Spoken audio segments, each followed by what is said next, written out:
میرے جتنے آباء و اجداد ہیں میں ان سے بڑھ کے آپ سے محبت کرتا ہوں، میری جتنی نسلیں اور اولادیں ہیں ان سے بڑھ کے آپ سے پیار ہے، کائنات میں جتنے لوگ ہیں ان سب سے بڑھ کے پیار آپ سے ہے، الا نفسی، ہاں اپنی جان کا جب مسئلہ آتا ہے تو ظاہر ہے بندہ بھاگ کے پہلے خود کو ہی بچاتا ہے۔ تو آپ نے کہا فلا اذن، عمر یہ سودا قبول نہیں ہے، یہ سودا قبول نہیں ہے۔ پتہ نہیں آپ اور میں کیسے ایزی لے گئے ہیں کہ اپنی جان کے اوپر بھی آئے تب بھی رسول صلی اللہ علیہ وسلم کو پیچھے کر دو، ہمارے آباء و اجداد رکاوٹ بنے ان کو مقدم کرو، وہ ناراض نہ ہوں، رسول اللہ صلی اللہ علیہ وسلم ہوتے ہیں تو کوئی بات نہیں، اپنی آل اپنی اولاد اپنی نسل ناراض ہوتی ہے یہ گوارا نہیں، محبوب ہوتے ہیں تو ہو جائیں، پورے جہان کے ہم نے ٹھیکے لے رکھے ہیں، فلاں ناراض نہ ہو جائے فلاں نہ ہو جائے، تھوڑا سا نرم لب و لہجہ ہونا چاہیے۔ اور لوگوں محمد الرسول اللہ صلی اللہ علیہ وسلم اگر ناراض ہوتے ہیں نہ دنیا بچتی ہے، نہ قبر بچتی ہے، نہ نشر بچتا ہے، نہ حشر بچتا ہے، نہ عقبہ بچتی ہے، نہ قیامت بچتی ہے۔ اس لیے دنیا ناراض ہوتی ہے تو کوئی بات نہیں، محبوب کو ناراض نہ ہونے دینا۔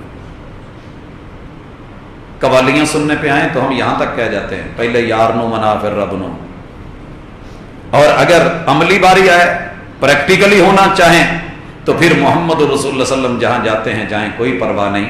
بھائیو یہ محبت کا حق بھی ان کو دینا ہے، اور اس محبت کے دو بڑے تقاضے ہیں، وہ سنیے۔ پہلی چیز، آپ جو بھی دیں وہ لے لیں، پیار سے اگر کوئی چیز دے نا تو انکار نہیں کرتے ہوتے، انکار نہیں کرتے، بھلے ساری دنیا کے سامنے، وہ میری عادت بھی نہ ہو۔ میں نے پیار کرنے والوں کو دیکھا ہے ایک چیز انہوں نے ساری زندگی بھی استعمال نہ کی ہو تو پیار کرنے والا ایک دفعہ گھوری دے کے کہہ دے یا پیار سے کہہ دے یا نرمی سے کہہ دے تو انہیں لینی پڑتی ہے، انہیں لینی پڑتی ہے۔ اپنی فیملی کا ایک واقعہ آپ احباب کی نظر کیا تھا کہ بچے کو مچھلی پسند ہے اور ماں کو اس سے تکلیف ہوتی ہے، لیکن وہ مجبور کرتا ہے ماں کو، ماں بنتی ہو تو بنا کے نہیں دو گی، ماں بڑی بیچاری کہتی کہ بیٹا مجھے تکلیف ہوتی ہے، دیکھی نہیں جاتی، سمیل آتی ہے، پریشانی کی، کوئی اور چیز کیا بنا دوں؟ نہیں اماں یہی کھانی ہے، یہی بنانی ہے۔ لاتا رہا بنواتا رہا کھاتا رہا، لاتا رہا بنواتا رہا کھاتا رہا، حتیٰ کہ شادی ہو گئی۔ پہلی رات وعد و وعید، دیگر معاملات، عہد و پیمان ہوئے، پسند ناپسند کی بات آئی، بیوی نے اپنی پسند ناپسند بتائی، اب شوہر کی باری آئی، جی آپ کو کیا پسند ہے؟ مجھے مچھلی بہت پسند ہے۔ کہنے لگی اٹھی اور منٹ سے پہلے دروازہ کھول کے باہر ہو جائے گی کہ خیر ہے کی ہے؟ کہا آپ نے جو لفظ بولا ہے مجھے اس کے لفظ میں بھی سمیل آتی ہے، مجھے گوارا نہیں ہے، خبردار زندگی میں اگر اس کا دوبارہ نام لیا تو پھر وہی ہوگی، میں نہیں رہنے والی۔ خیر مرتے کیا نہ کرتے، کہہ بیٹھے جی میں تو سی راضی ہوں، میں اسی راضی ہوں۔ یہ ابھی دنیا کا ایک عام چھوٹا سا رشتہ ہے جسے دل دیا ہے، ابھی محبوبہ بنایا، وہ تو کائنات کے سب سے بڑے محبوب ہیں۔ جب آئی نا باری کہ بہو کیا پکائے گی تو باقی کسی نے کیا بولنا تھا، اماں کہنے لگی میں دس نہیں ہوں میرے منڈے نو نا مچھی بہت پسند ہے، بس باقی کچھ پکاؤ نہ پکاؤ مچھی بناؤ۔ اپے ہی کہنے لگا امی چھڈو پرے تمہیں چنگی تو لگتی نہیں تو کی پکانا مچھی کا۔ اگر دنیا کے رشتوں میں محبت میں آ کے زندگی بھر کی عادتیں چھوڑی جا سکتی ہیں اور جو وہ دیں وہ لیا جا سکتا ہے تو پھر محمد الرسول صلی اللہ علیہ وسلم کی دو محبت کی بنیاد پہ باتیں لینی ہوں گی۔ وَمَا آتَاكُمُ الرَّسُولُ فَخُذُوهُ، نبی جو دیں وہ سنت کڑوی بھی ہو تو لینی پڑے گی، صرف میٹھی ہو تو نہیں۔ حاکم وقت ساتھ میں غلام جا رہا ہے، غلام جا رہا ہے، ایک ککڑیاں ہیں ہاتھ میں، غلام دیتا جا رہا ہے، وہ کھاتے جا رہے ہیں، کوئی مصروفیت آئی تو جو ککڑی پکڑائی انہوں نے واپس دی، کہا آپ لے لیں کھا لیں۔ اس نے کرچ کرچ کی کھا لی، اس کا دوسرا حصہ جو ٹکڑا تھا فراغت کے بعد کہا لائیے دیجیے، لی تو چکی تو وہ کڑوی تھی۔ کہا یار تو کیسے کھا گیا، یہ تو کڑوی تھی۔ کہا بادشاہ سلامت، مجھے بھی پتا ہے کڑوی تھی، کڑوی تھی تو کیا ہوا، ان ہاتھوں سے کتنی میٹھی نعمتیں بھی تو کھائی تھیں، اگر ایک کڑوی آ گئی تو حرج کیا تھا۔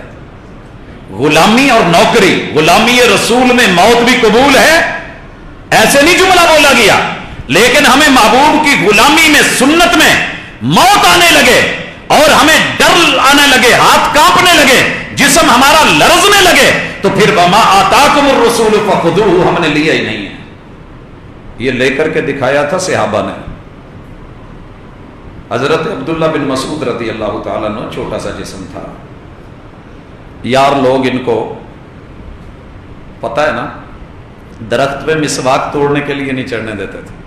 مدینے کی ہوا اڑا کے نہ لے جائے, اور واقعی مدینے کی ہوا اڑا لیتی ہے.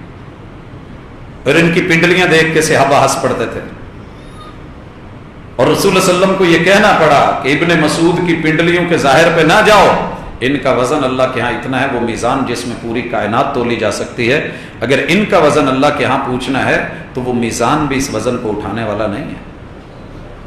کیوں کہا محمد رسول صلی اللہ علیہ وسلم نے؟ کوئی ویلیو تھی, کوئی اتھارٹی تھی, مقام تھا, مرتبہ تھا. ملا کیسے یہ بھی سنیے. مجھے تو یوں لگتا ہے ملا ہی یہیں سے ہے.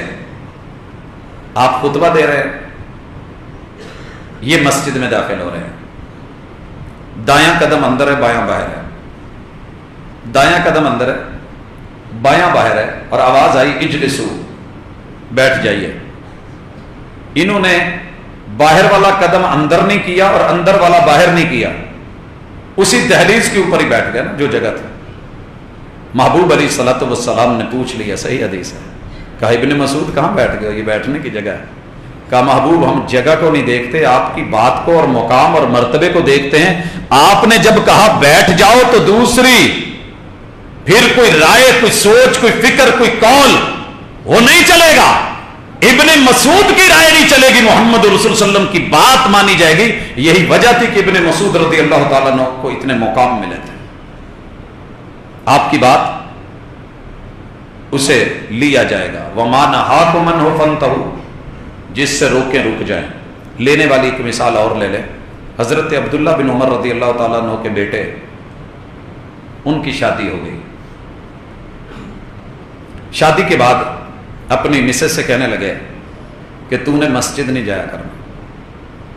نئی نئی شادی ہوتی ہے تو بخار بھی ذرا زیادہ ہوتا ہے, کئی دفعہ تقوی پرہیزگاری ہونی چاہیے, اچھی بات ہے, لیکن تقوی, محبت, پیار, پرہیزگاری, پردہ, ادب, احترام اگر محمد رسول صلی اللہ علیہ وسلم کی بات سے ٹکرائے پھر کیا ہوگا؟ اس بچی نے کہا سرتاج مجھے مسجد جانے دیا کریں, میری عادت ہے, میں نے نماز. کہنے لگے میں نے تو نہیں جانے دینا. انہوں نے اپنے سسر سے بات کی کہ ابو یہ مجھے نا مسجد نہیں جانے دیتے, قربان جاؤں کیسا وقت ہوگا. باپ نے بلا کے بیٹے سے پوچھا وہ بھائی آپ کے خلاف شکایت آئی ہے. کہتے جی صحیح کہہ رہی ہے, میں نے روکا ہے. تو آپ نے رسول صلی اللہ علیہ وسلم کا فرمان پڑھ کے سنایا کہ آپ نے کہا تھا لا تمنعوا اماء اللہ المساجد, عورتوں کے لیے نماز اگرچہ گھروں میں پڑھنی ہی افضل ہے, محمد رسول صلی اللہ علیہ وسلم کا فرمان ہے, لیکن عورت اگر مسجد میں جانے کا کہے تو اسے روکا نہیں جائے گا. لا تمنعوا اماء اللہ المساجد, محبوب کی مسجد میں پہلے مرد پھر بچے پھر عورتیں تھیں, نہیں روکا جائے گا. بیٹے کے منہ سے بات نکلی, کہنے لگا واللہ لنمنعہن, بیوی میری ہے میں روکوں, آپ کون ہوتے ہیں؟ اس کے بعد باپ نے ایک لفظ کہا تھا میں تمہیں محمد رسول صلی اللہ علیہ وسلم کا فرمان سناتا ہوں کہ نہ روکو, اور تو کہتا ہے میں روکوں گا. جو نبی کا نہیں وہ میرا بھی کچھ نہیں لگتا, جو پیغمبر کا نہیں وہ میرا بھی نہیں. مرتے دم تک اپنے اس بیٹے سے انہوں نے اس بنیاد پہ بات نہیں کی, حالانکہ یہ جانتے ہوئے بھی کہ صلہ رحمی اور قطع تعلقی اس کی کیا جو ہے وہ وعید ہے, لیکن محمد رسول صلی اللہ علیہ وسلم کے فرمان کو جب لینے سے بندہ منع کر دے اور روک دے, اور خود بھی, تو صحابہ کرام کے وتیرے یہ تھے. یہی وجہ ہے کہ رضی اللہ عنہم ورضوا عنہ, وہ محبوب سے راضی تھے, رب ان سے راضی تھا. یہی ابن عمر ہے رضی اللہ تعالی عنہ. محبوب نے نا ایک دفعہ ان کا ہاتھ پکڑا, مشورے کے طور پہ جا رہے تھے, اللہ تعالیٰ آپ سب کو لے کے جائے. جو بقیع والی سائڈ ہے نا, اس پہ 3 دروازے تھے اس وقت, وہ 3 دروازے آج بھی ویسے کے ویسے ہیں. پہلا جو ہے باب البقیع ہے, پھر باب جبرائیل ہے, اور تیسرا باب للنساء, خواتین کا گیٹ پچھلی سائڈ سے. یہ رسول اللہ صلی اللہ علیہ وسلم نے ابن عمر کو بولا, کہا ابن عمر اگر ہم اس دروازے کو عورتوں کے لیے خاص کر دیں تو آپ کی کیا رائے ہے؟ مشورہ, پیغمبر مشورہ لیتے تھے. محبوب سے کہنے لگے محبوب آپ جیسے کہیں وہی بہتر ہے. یہ صحابی کہتے ہیں جب سے آپ نے کہا کہ یہ دروازہ عورتوں کے لیے ہے وہ دن جائے آخری دن تلک ابن عمر کبھی اس دروازے سے داخل نہیں ہوئے، کیونکہ محبوب نے اسے عورتوں کے لیے خاص کیا تھا اور میں مرد ہوں۔ سمجھے کچھ کہ نہیں؟ حالانکہ مسجد نبوی میں سلسلہ تو ایسے ہی تھا، پہلے مرد ہیں، پھر بچے ہیں، پھر عورتیں۔ کسی مجبوری کے تحت بھی ابن عمر اس دروازے سے داخل نہیں ہوئے، کیونکہ محبوب نے روک دیا ہے۔ ایک اور صحابی کی مثال، آپ کی اتھارٹی، آپ کے پاس آئے، ان کے کپڑوں سے شاید محسوس ہو رہا ہوگا، ویسے بھی نبی اللہ کی وحی بھی آ جاتی ہے، حکیم الامت بھی ہوتے ہیں اور وہ چہرے بھی پڑھ لیتے ہوتے ہیں، تو انہوں نے کہا محبوب مجھے نہ کوئی سبق دیں، کوئی درس دیں، کوئی لیکچر دیں، کوئی واعظ فرمائیں۔ ویسے یہ ہماری بھی عادت ہونی چاہیے، ہماری بھی عادت ہونی چاہیے کہ جب کوئی پڑھا لکھا، کوئی ٹیچر، کوئی استاذ، کوئی امام، کوئی معلم، کوئی مربی، کوئی مدرب ملے تو بندہ اسے کہے کہ مجھے کوئی خاص نصیحت کر دیں کہ جسے میں یاد رکھوں اور اس پہ عمل کرتا رہوں، اور مجھے یاد ہو کہ یہ بات مجھے فلاں نے کہی تھی۔ محبوب علیہ الصلوۃ والسلام سے کہا کہ مجھے کوئی درس دیجیے۔ آپ علیہ الصلوۃ والسلام نے کیا کہا؟ لا تسبن احدا، میرے صحابی کسی کو گالی نہیں دینی۔ بکریاں چرانے والے اور جانور چرانے والے گالیوں کے اندر ایکسپرٹ ہوتے ہیں، جہاں بھی مرضی آپ دیکھ لیں ان کی گالیاں بڑی مشہور ہوتی ہیں، عرب ہو یا عجم ہو۔ صحابی کہتے ہیں کہ جب سے مجھے میرے محبوب نے گالی سے روکا، واللہ ما سببت احد ولا شاتم ولا بعیرا، میری زندگی یہ بن گئی تھی کہ میں نے پھر اس کے بعد کسی انسان کو گالی دینا تو درکنار، میں نے کسی اونٹ کو یا کسی بھیڑ بکری کو بھی کبھی گالی نہیں دی۔ یہ اتھارٹی ہے محمد رسول اللہ صلی اللہ علیہ وسلم۔ اس لیے آپ جس چیز سے روکیں رکنا ضروری ہے، جو چیز دیں اس کو لینا ضروری ہے۔ اسی طرح آپ کے حقوق میں سے ایک بہت بڑا حق، یا ایھا الذین آمنوا لا تقدموا بین یدی اللہ ورسولہ، اللہ اور اس کے رسول سے آگے مت بڑھیے۔ بھائیو اگر تو ظاہری مقصد ہے کہ آپ کے آگے نہیں چل سکتے تو یہ بات صحیح نہیں، کیونکہ رسول اللہ صلی اللہ علیہ وسلم کے سامنے بھی لوگ چلتے تھے۔ آپ کو پتہ ہے کہ آپ نے جو جنگی لشکر تھا اس کا فرنٹ جو تھا مقدمۃ الجیش، وہ آپ سے آگے چلتا تھا، میمنہ دائیں طرف چلتا تھا، میسرہ بائیں طرف چلتا تھا، اور پیچھے بیک پہ بھی۔ تو محمد رسول صلی اللہ علیہ وسلم کے سامنے لوگوں کا چلنا اگر یہ منع ہوتا تو آپ کبھی بھی مقدمۃ الجیش کو آگے نہ چلنے دیتے۔ عام بھی دنیا آپ کے آگے آپ کو گھیرا ڈال کے جب چلتے تھے تو آپ کے سامنے بھی ہوتے تھے، آپ کے پیچھے بھی ہوتے تھے، دائیں بائیں بھی ہوتے تھے۔ تو یہ مراد نہیں، لا تقدموا بین یدی اللہ ورسولہ، مراد یہ ہے کہ کوئی ایسا سٹیپ مت لیں جو اللہ اور اس کے رسول نے وہاں حد بندی کی ہو اور آپ کہیں کہ کوئی حرج نہیں میں آگے بڑھ جاؤں۔ اس کی مثال آپ نے جب وضو کر کے دکھایا نا، وضو کر کے پورا وضو کر کے دکھایا اور پھر کہا ایک دفعہ، دو دفعہ، تین دفعہ، آپ فرماتے ہیں فمن زاد علی ھذا فقد ظلم وتعدى وعصى، جس بندے نے میرے اس وضو سے بڑھ کے اس میں کسی چیز کا اضافہ کیا اس نے برا کیا، اچھا نہیں کیا۔ ہم تو کہیں کہ بہت اچھا ہے، بلکہ لوگوں نے حکمتیں لکھی، مثلا گردن کا جو مسا ہے محمد رسول صلی اللہ علیہ وسلم سے نہیں ملتا کسی بھی صحیح روایت سے۔ جو لوگ کرتے ہیں وہ اس کی توجیحات میں ایک کتاب ہے سائنسی حوالے سے، طب کے حوالے سے، کہ گردن کے مسے کے فوائد کیا ہیں، کروڑوں فوائد بھی لکھ دیے جائیں، محمد رسول اللہ صلی اللہ علیہ وسلم سے نہیں ملتا تو یہ دنیا کہے کہ بہت اچھا کیا، محبوب کہتے ہیں اس نے برا کیا۔ دنیا کہے اس نے نیکیاں کمائی، محبوب کہتے ہیں اس نے خود پہ ظلم کیا، میری سنت پہ ظلم کیا، وتعدى، اس نے اپنی حد سے بڑھ کے کام کیا ہے، اور حدود سے بڑھ جانا، اللہ اور اس کے رسول سے آگے بڑھنا رب کو گوارا نہیں ہے۔ نماز کی مثال لے لیں، کتنے سارے لوگ ہیں، اگر کوئی اٹھ کے فجر کی رکعتیں 3 کرے ہم گوارا نہیں کرتے، کیوں؟ آپ 2 دے کے گئے ہیں فرض، ظہر عصر کی 5 کرے یا 3 کرے ہمیں گوارا نہیں، مغرب کی 3 کو 4 کرنا چاہے یا 2 کر دے نہیں گوارا، عشاء کی 4 ہیں ان کو کم و بیش کرے تو نہیں چلے گا، کیونکہ محبوب جو دے گئے ہیں اس سے پیش قدمی آگے بڑھا کے اپنی طرف سے تعداد نہیں کیونکہ یہ عدد ہے اور عدد جنت کے دروازوں کے تالے ہیں، اسی عدد کے ساتھ یہ کھلتے ہیں، جیسے ہمارے نمبر ہیں، وہی نمبر ڈائل کریں گے تو مطلوبہ آدمی تک جا کر کے لگے گا۔ محبت میں آ کے ایک بڑھا دیں یا ایک کم کر دیں تو بات نہیں چلے گی۔ اور اسی طرح ایک اور عدد، یا ایھا الذین آمنوا لا ترفعوا اصواتکم فوق صوت النبی، اپنی آوازوں کو پیغمبر کی آواز سے بلند نہ کریں۔ اگر یہ بات ہے تو حضرت بلال کی آواز محبوب سے اونچی تھی، حضرت عبداللہ ابن ام مکتوم کی آواز بھی محبوب سے اونچی تھی، سیدنا ابو محذورہ کی آواز بھی محبوب سے اونچی تھی، سیدنا زید بن عبد ربہ ان کی بھی آواز محمد اور رسول صلی اللہ علیہ وسلم سے اونچی تھی۔ جب یہ وحی آئی تو ایک صحابی ہیں، کئی دن مسجد میں نہیں نظر آئے، پوچھا وہ کہاں ہیں؟ پتہ کیا تو گھر میں تھے، پریشان تھے۔ بھئی پریشانی کیا ہے؟ کہا یہ آیت اتری، اپنی آواز بلند نہیں کرو، میری تو آواز اونچی ہے، اور کیوں میں گھر میں بیٹھا ہوں؟ وَلَا تَجْهَرُوا لَهُ بِالْقَوْلِ كَجَهْرِ بَعْضِكُمْ لِبَعْضٍ أَن تَهْبَطَ أَعْمَالُكُمْ وَأَنْتُمْ لَا تَشْعُرُونَ، مجھے پتہ ہی نہیں اور میرے عمل برباد ہو گئے۔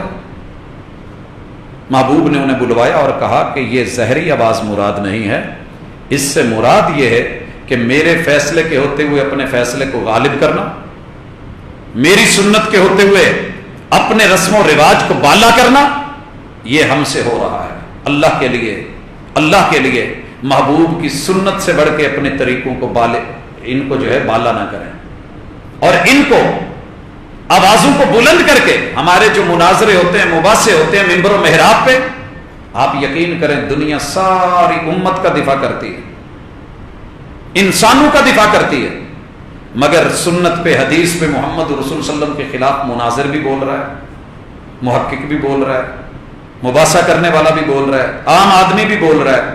او بھائی، سنت کو رد کر کے، حدیث کو رد کر کے، کسی عام شخص کی بات کو جتوا کے تجھے کیا ملے گا؟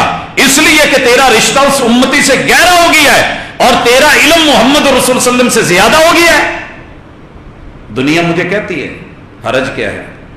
حرج بہت بڑا ہے، میں اس سیڑھی کے اوپر کھڑا ہونے کے قابل نہیں ہوں، گناہگار آدمی ہوں، عام انسان ہوں، مجھے اس کا حساب دینا ہے، مجھے قبر میں اکیلے اپنا جو ہے حساب و کتاب کا معاملہ، اپنا کیس لڑنا ہے، کسی نے میرا ساتھ نہیں دینا۔ جب کسی نے میرا ساتھ نہیں دینا تو میں کس بنیاد پہ اس کو آگے کرتا پھروں اور بڑھاتا پھروں، اور محمد رسول صلی اللہ علیہ وسلم کی اتھارٹی کو چیلنج کر کے لوگوں کے رسوم اور رواج، عادات کو، اور ان کے تصورات، ترجیحات، ترغیبات کو، ان کی ثقافت یا ان کے کلچر یا ان کے تمدن کو یا ان کے رہن سہن یا ان کی پرسنل سوچوں کو میں محمد رسول اللہ صلی اللہ علیہ وسلم کے دین اور شریعت کے ہوتے ہوئے پھر جو ہے اسے غالب کروں اور جتواتا پھروں، مجھے کیا ضرورت ہے؟ مجھے ایسی جیت نہیں چاہیے جس میں لوگ میرے ساتھ ہوں لیکن میرے ساتھ حق نہ ہو۔ اور آخری گزارش، رسول اللہ صلی اللہ علیہ وسلم کی زبان سے جو صحیح لفظوں سے مل جائے وہ برحق ہے۔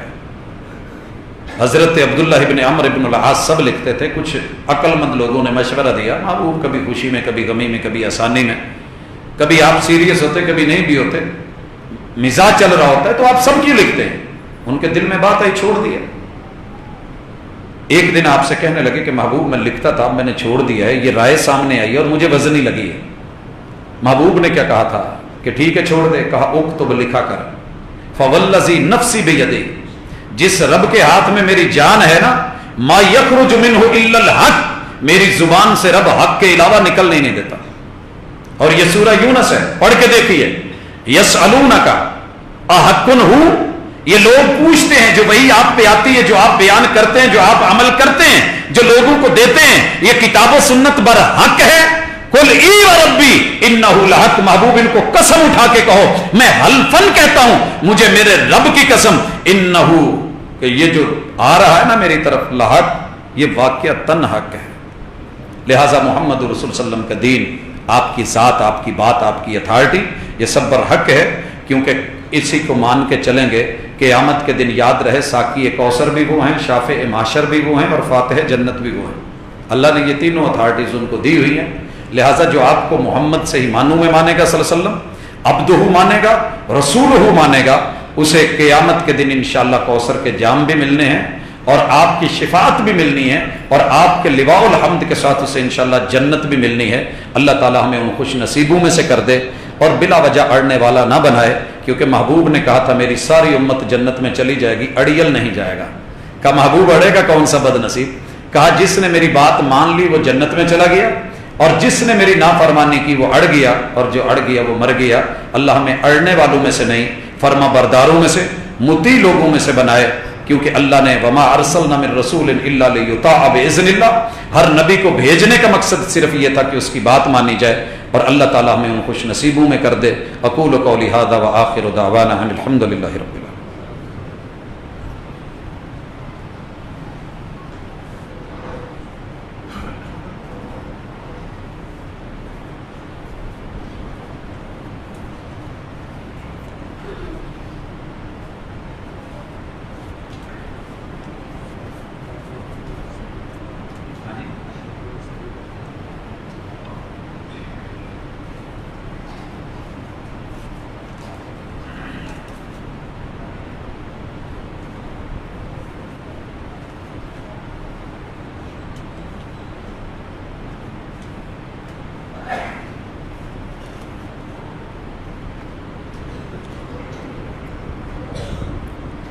ان الحمد للہ نحمده ونستعینه ونستغفره ونعوذ باللہ من شرور انفسنا ومن سیئات اعمالنا من يهده الله فلا مضل له ومن يضلل فلا هادي له واشهد ان لا اله الا الله وحده لا شريك له واشهد ان محمدا عبده ورسوله۔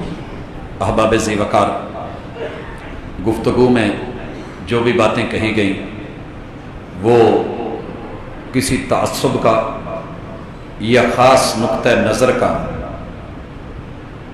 جو ہے وہ عکاسی کرنے والی نہیں تھی، بلکہ خالصتاً ایک مومن کی مسلمان ہونے کے ناطے جو ذمہ داری ہے کہ وہ مسلکی تعصب کو فروغ دینے کی بجائے محبوب کی محبت کو فروغ دے اور اطاعت اور فرما برداری کی دنیا میں آئے، تاکہ اللہ اس کی دنیا اور آخرت سنوار دے۔ اسی جذبے کے تحت یہ بات کی گئی ہے۔ اللہ تعالیٰ دلوں میں بات ڈالنے والا ہے۔ پھر بھی میری عادت ہے کہ اگر کسی کو تکلیف پہنچتی ہے یا کوئی برا محسوس کرتا ہو، سوچے ضرور ایک دفعہ، لیکن اگر پھر بھی اسے برا لگے تو ہم اس کے لیے پیشگی ایکسکیوز کرتے ہیں، معذرت کرتے ہیں، کیونکہ یہ دین ہے اور دین زبردستی کا سودا نہیں ہے۔ وما علیک الا البلاغ المبین، دلائل کے ساتھ بات کھول کے کرنی چاہیے۔ لست علیہم بمسیطر، ڈنڈے سوٹے کی زبان اچھی نہیں ہوتی۔ کچھ سوالات ہیں کہ چھوٹی بچیوں سے بڑھتے ہوئے جنسی تشدد اور زیادتی پہ والدین کی تربیت، اصلاح اور ان کی ذمہ داریوں پہ بھی بات ہونی چاہیے۔ جی اس میں کوئی شک نہیں، ہم سب سمجھدار ہیں، عقل مند ہیں، لیکن پتہ نہیں کیوں ہماری آنکھیں بند ہو جاتی ہیں۔ یہ لوگ ہم ہی میں سے ہیں، کہیں باہر سے نہیں آئے، لیکن اصل سبب اور پرابلم یہ ہے کہ ہمارے پرسنل میڈیا نے، ہمارے موبائلز نے، رابطے کی دنیا نے، ہماری کمیونیکیشن نے، اس گلوبلائزیشن نے، اور پوری دنیا کے اوپر ایک سوچ کا جو اس وقت بھوت سوار ہے، اس نے شاید ہمیں ہماری اپنی اساس کو، حلال اور حرام کو، صحیح اور غلط کی پہچان کو جب سے ختم کروایا ہے، پھر یہ نتائج نکلنے ہی ہیں۔ اللہ تعالی ہمیں اس کی شر سے محفوظ رکھے۔ مالی مشکلات میں دعا کا کہا گیا ہے۔ ہم تمام احباب ان تمام دوستوں کے لیے دعا کرتے ہیں جو مالی تنگیوں میں ہے، الہ العالمین ان کی مدد فرما اور رزق حلال دے کے ان کو حرام سے بچائے۔ ایک اور سوال ہے کہ نماز عید کی تکبیر کے بعد ہاتھ باندھنے یا چھوڑنے چاہیے۔ سنیے کہ رسول اللہ صلی اللہ علیہ وسلم سے جنازے اور عید کی تکبیروں میں ہاتھ باندھے ہوئے ہیں، اس کے بعد چھوڑنے اور رفع الیدین کرنا مجھے نہیں ملا۔ یہ میں اپنے علم کی بات کر رہا ہوں، ڈھونڈنے کے باوجود، دیکھنے کے باوجود کوئی ایسی واضح اور صحیح روایت نہیں ملی کہ جس میں ان تکبیروں میں رفع الیدین کا ذکر ہو، سوائے سنن البیہقی کے۔ اس میں سیدنا عبداللہ ابن عمر رضی اللہ تعالیٰ عنہ کی روایت ہے کہ آپ رکوع سے پہلے جو بھی تکبیر ہوتی تھی اس میں آپ رفع الیدین فرماتے تھے۔ اس کا تعلق عام نماز سے ہے، یہ اضافی تکبیروں والی کوئی خاص دلیل ہمیں ملتی تو ہم انشاءاللہ العزیز سب سے پہلے اسے کرتے ہیں۔ نابالغ بچے کے پیچھے نماز ہو جاتی ہے۔ جی محمد رسول اللہ صلی اللہ علیہ وسلم کے دور میں یہ نماز پڑھائی گئی ہے، اور اس بچے نے پڑھائی ہے کہ جسے ابھی اپنی سطر کا بھی پتہ نہیں تھا، لیکن اسے قرآن مجید آتا تھا۔ محبوب نے اسے امام بنا دیا، اور گزرتی ہوئی عورت نے کیا کہا تھا کہ اپنے قاری کا جو ہے وہ سطر تو آپ ڈھانپ لیں، اور پھر اس کے بعد قوم نے ان کو جبہ لے کر کے دیا، اور وہ بچے کہتے ہیں کہ مجھے بڑی خوشی ہوئی کہ مجھے یہ قمیض ملا ہے۔ 2 سجدوں کے درمیان جو دعا پڑھتے ہیں رب اغفر لی رب اغفر لی، جی یہ سنن نسائی میں بھی ہے، ابو داؤد میں بھی ہے، اسے 2 دفعہ ہی پڑھنا چاہیے، زیادہ نہیں، کیونکہ جس نبی سے 3 کی یا 5 کی تعداد ملی ہے اسی سے 2 سجدوں کے درمیان یہ 2 دفعہ کی تعداد ملی ہے، تو 2 دفعہ ہی پڑھنا بہتر ہے۔ اعتکاف میں نوجوان موبائل استعمال کر سکتا ہے؟ جی استعمال کر سکتا ہے، میں تو اسے بیت اللہ میں سے بھی نہیں روک سکتا، میں اعتکاف میں کیسے روکوں؟ میں اور کیا کہوں؟ یہ واحد موضوع ہے جس کے اوپر والدین بھی، رشتہ دار بھی، عزیز و اقارب بھی، بلکہ پوری دنیا اس فائدے سے جس نقصان کی طرف چلی گئی ہے۔ ویسے بڑا حیران ہوتا ہے بندہ، موبائل پہ بیٹھا قرآن مجید ہی کیوں نہ پڑھو، حدیث ہی کیوں نہ پڑھو، لگتا مشکوک ہے، لگتا مشکوک ہے۔ تو پھر کیوں نہ اگر اعتکاف میں بیٹھے ہیں تو کچھ دن کے لیے رابطہ دنیا سے کاٹ کے اپنے رب سے کیجئے، 10ویں دن مزہ دیکھیے گا، اور اگر وہاں رہ کے بھی پھر اسی طرح رہے تو پھر میرے خیال میں میرا مشورہ ہے کہ اس سے جتنا بچا جا سکے، اگر کوئی ضرورت ہے رابطے کے اور بڑے راستے ہیں تو اللہ سے اپنی ضرورتیں پوری کرنے کے لیے رابطہ اللہ سے کیجئے، انشاءاللہ آسانی ہوگی۔ میں اس کے خلاف نہیں ہوں، لیکن اس کے غلط استعمال کا جو ہے وہ مقام نہیں ہے، جگہ نہیں ہے۔ دعا کرنا کہ اللہ میری بہن کو گھر دے، ایک یہ سوال ہے، ہم اللہ سے دعا کرتے ہیں کہ اللہ تمام بہنوں کو اپنا گھر دے، اور جن کے اپنے گھر ہیں اللہ انہیں سکون دے۔ ایک اور سوال آیا ہے کہ دعا کیجئے کہ اللہ پاک مجھے مسجد کے قریب گھر دے، آمین ربنا یا آمین۔ اللہ ہم سب کے ساتھ ایسے ہی کرے۔ یقیناً جہاں مسجدیں ہوتی ہیں وہاں خیر ہوتی ہے، وہاں بھلائی ہوتی ہے، وہاں پہ اچھائی اور عمدگی ہوتی ہے، عقیدہ ملتا ہے، برین واشنگ ہوتی ہے، اور بچے جو ہے وہ جڑے رہتے ہیں دین سے۔ تو یہ کچھ سوالات تھے۔ اللہ تعالی ہمارا حامی و ناصر ہو، اللہ ہمارے دکھیوں کے دکھ دور کرے۔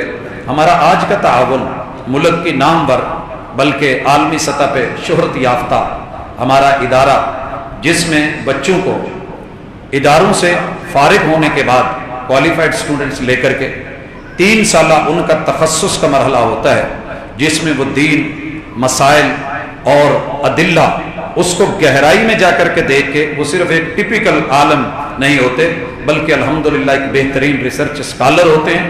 اور وہ ادارہ مرکز التربیہ الاسلامیہ، جس کی جو ہے وہ قیادت جناب حافظ محمد شریف حافظہ اللہ تعالی فرما رہے ہیں، ہمارا آج کا تعاون اس ادارے کو جائے گا، اور انشاءاللہ اگلے جمعے ہمارا تعاون ملک پاکستان ہی کی نہیں، عالم اسلام کی عظیم تر درسگاہ اور دین کی علمبردار جامع سلفیہ کو جائے گا۔ انشاءاللہ آپ احباب آج کا تعاون مرکز التربیہ کے لیے جمع کروائیے گا۔ اللہ ہمارے بیماروں کو شفا دے۔ ماں جی بدستور بیمار ہیں، اور اللہ تعالی ان کو رحمت کے ساتھ شفا والا ان سے معاملہ کرے، ان کی مشکلیں اللہ تعالی آسان فرمائے۔ اور اسی طرح ہمارے گھروں میں جتنے احباب بیمار ہیں، ہمارے آبا و اجداد، ہمارے رشتہ دار، ہمارے بچے، اللہ سب کے ساتھ نرمی کا معاملہ کرے، صحت عطا فرمائے۔ اللہ ہمارے بے روزگاروں کو رزق حلال عطا فرمائے۔ ملک پاکستان اور عالم اسلام کی جو حالت بنی ہوئی ہے، اللہ اس کی حالت پہ رحم کرے، اندرونی اور بیرونی دشمنوں سے حفاظت فرمائے۔ اقول قولی ھذا وآخر دعوانا ان الحمد للہ رب العالمین۔